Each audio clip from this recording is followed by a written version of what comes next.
Pemirsa, sebagaimana yang kita peroleh beberapa informasi mengenai kebun sawit yang terintegrasi dengan peternakan, ya, juga dikenal sebagai sistem integrasi sawit ternak, menawarkan berbagai manfaat. Berikut beberapa kelebihan dan cara kerjanya. Kelebihan pertama, menggunakan lahan yang efisien, yakni menggabungkan kebun sawit dengan peternakan dapat meningkatkan produktivitas lahan.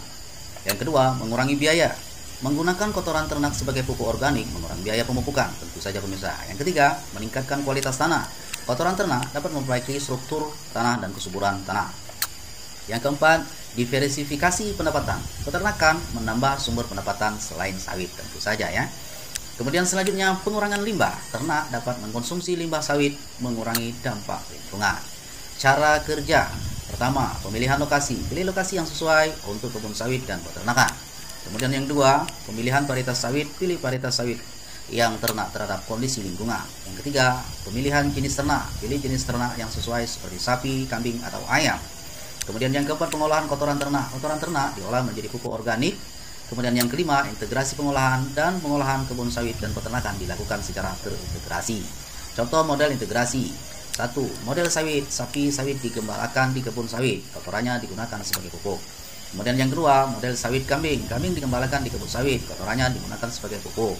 Kemudian 3. Model sawit ayam dipelihara di kebun sawit. Kotorannya digunakan sebagai pupuk. Apakah pemirsa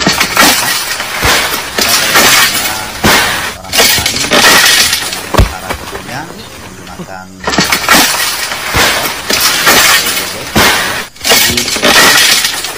jagung ya? Kemudian bisa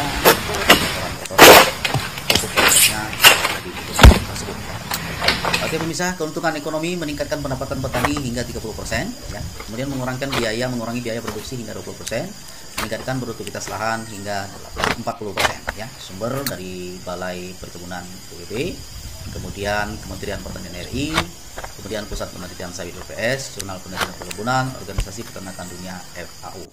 Baik pemirsa, semoga informasi ini dapat membantu menambah informasi